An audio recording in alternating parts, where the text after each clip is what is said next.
Hey, what's going on everyone? I hope you guys are doing well, I hope you're all having a great day, and thank you for joining me for your daily dose of Star Wars.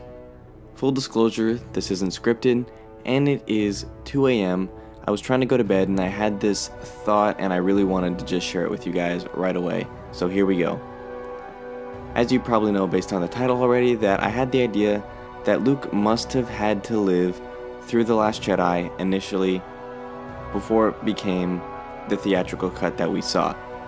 There was news that Colin left episode 9 for reasons that he didn't disagree with the direction that Disney and Lucasfilm wanted to take the trilogy, and Mark has since told us that it's more like a baton handoff where JJ did his thing, he said, here you go Ryan, do your thing, and then they were going to hand it off again and just say, Colin, do your thing. But that's the difference here.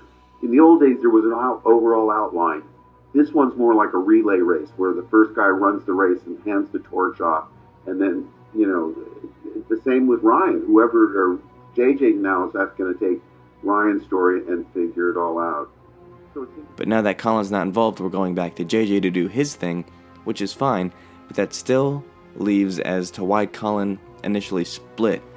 Because originally, Mark, in press interviews for The Last Jedi, said that Luke, in terms of character, he was on the same page with what Colin wanted to do with him.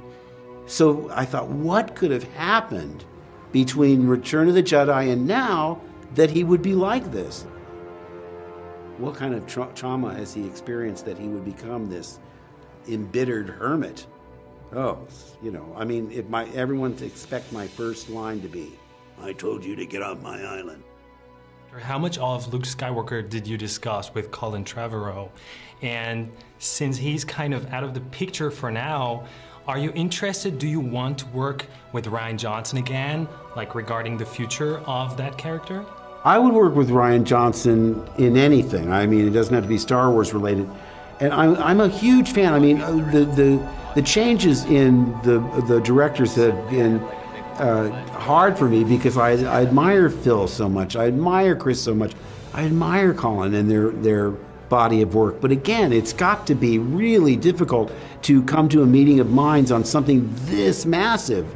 I had discussions with Colin and I was very excited because we were on the same page in terms of where we wanted to go and how we wanted to see Luke in a way we've never seen him, even in this current version. But I don't know what went on. I don't want to know because there's no upside to that story. I mean, I like all those people. I like Kathy and I like Lawrence Kasdan and all the people that were involved in that decision. But sometimes ignorance is bliss. And they don't tell me anything. I had discussions with Colin and I was very excited because we were on the same page. And I had discussions with Colin and I was very excited because we were on the same page. And if Mark knew that Luke was gonna die, and Colin had this big thing planned, and he had told Daisy Ridley initially what was gonna happen with Rey and with the character, and she started to cry, that it must have been a pretty good story.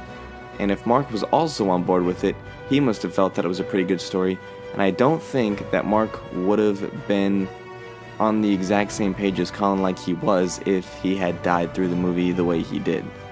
Because now all that's left for JJ, who is now doing 9, is to leave him as a Force ghost or to involve him in some type of flashback to keep one member of the big 3 in there.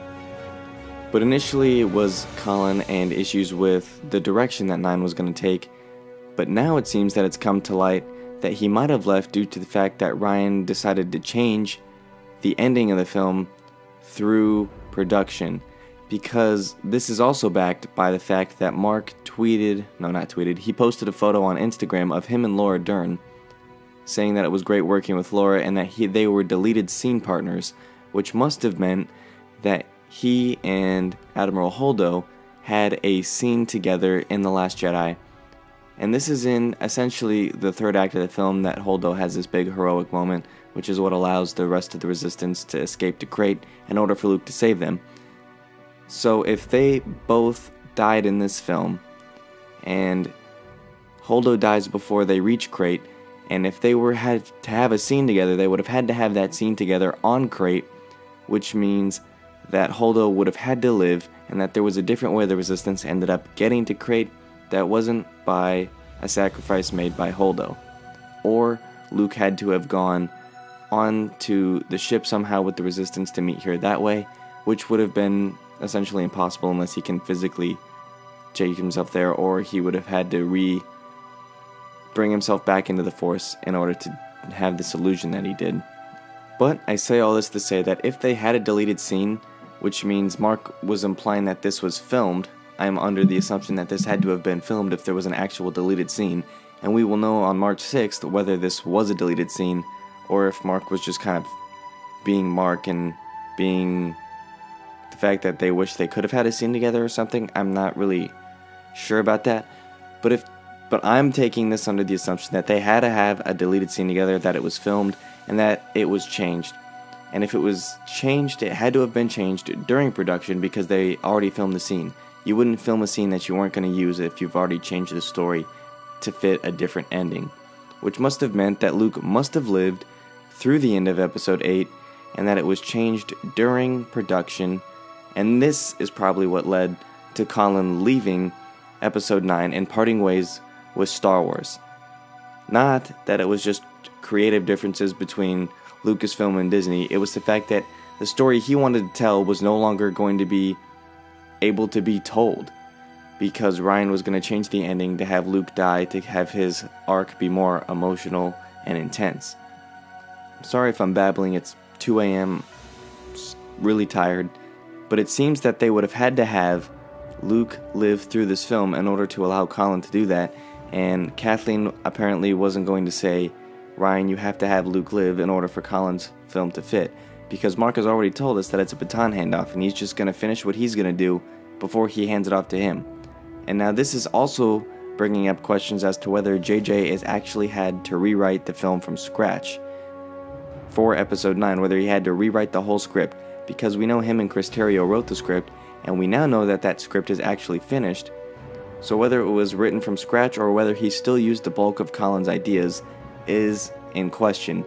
But if you ask me, and if what I'm hypothesizing here is actually true, then he would have had to rewrite it from scratch if Mark and Colin were on the same page about their character, and if Daisy was so emotionally invested in Colin's story that she cried when he whispered it into her ear. There's no way that they're going to be using the same story. It's just not feasible, especially if Luke was going to be alive during Colin's version. But let me know what you guys think. Do you think that Colin left because of the way Episode 8 was being changed during production, or do you think he was actually just in disagreement with the way that he wanted 9 to be handled? I'm leaning towards the fact that Ryan changed Luke's arc and changed the arc midway through production to help having a more emotionally satisfying arc, which would disable Colin from doing what he wanted. But let me know what you guys think with a comment down below. That wraps things up for me here in this video. I hope you guys enjoyed it. I hope you're able to follow along with my sleep babble, I guess. If you enjoyed the video, please give it a thumbs up and subscribe to the channel for more videos like this one. Thank you guys for watching. As always, keep loving Star Wars, and I'll catch you guys in the next one. Peace.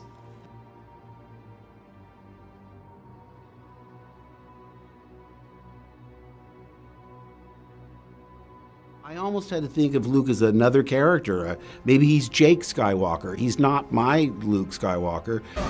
I said, Jedis don't give up. I mean, even if he had a problem, he would maybe take a year to try and regroup. But if he made a mistake, he would try and right that wrong. So right there, we had a fundamental difference. Who is this guy?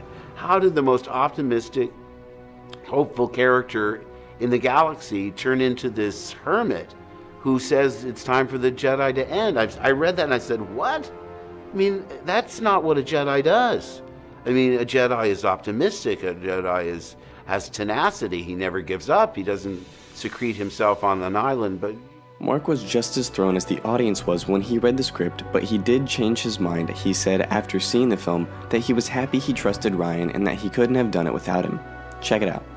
Had trouble accepting what he saw for Luke. But again, I mean, I have to say, having seen the movie, I was wrong. I had to do what Ryan wanted me to do because it serves the story well. But listen, I still haven't accepted it completely, but it's only a movie. I hope people like it. I hope they don't get upset. And